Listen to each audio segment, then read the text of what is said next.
Hi friends, welcome to my channel. இந்த video நம்ம என்ன பார்க்க போகிறோம்னா, நீங்கள் சவுதியில் புதுசாக வந்து ஒர்க் பண்ணுறீங்கன்னா, புதுசாக வந்திருக்கீங்கன்னா, இங்கே வந்து நீங்கள் மெடிக்கல் டெஸ்ட் எடுக்கணும். இந்தியாவில் நீங்கள் எப்படி எடுத்தீங்களோ அதே மாதிரி சவுதியில் வந்து மெடிக்கல் டெஸ்ட் எடுக்கணும். இந்த மெடிக்கல் டெஸ்ட் பாஸ் ஆனால் தான் நீங்கள் சவுதியில் வந்து உங்களுக்கு அக்காமா கார்டு வரும். ஓகே ஃப்ரெண்ட்ஸ், நீங்கள் மெடிக்கலில் ஃபெயில் ஆகிட்டிங்கன்னா உங்களுக்கு அக்காமா கார்டு வராது, திருப்பி உங்களை எக்ஸிட் அடித்து இந்தியா அனுப்பிச்சி விட்ருவாங்க. அதனால் நான் சொல்கிறேன், மெடிக்கல் டெஸ்ட் வந்து நீங்கள் ஃபிட் ஆகணும். ஃபஸ்ட் டெஸ்ட்டில் நீங்கள் ஃபெயில் ஆகிட்டிங்கன்னா உங்களுக்கு திருப்பி எந்த மெடிக்கல் சென்டரில் ஃபஸ்ட் டெஸ்ட் எடுத்தீங்களோ அங்கே ஃபெயில் ஆகிட்டிங்கன்னா அங்கேருந்து கால் வரும்.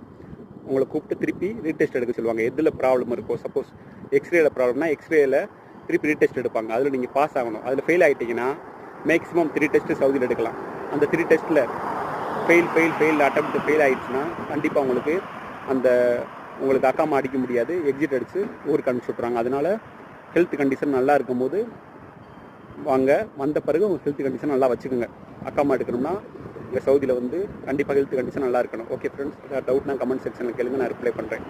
Please support and subscribe my channel. உங்கள் ஃப்ரெண்ட்ஸ்க்கு ஷேர் பண்ணுங்கள். தேங்க்யூ.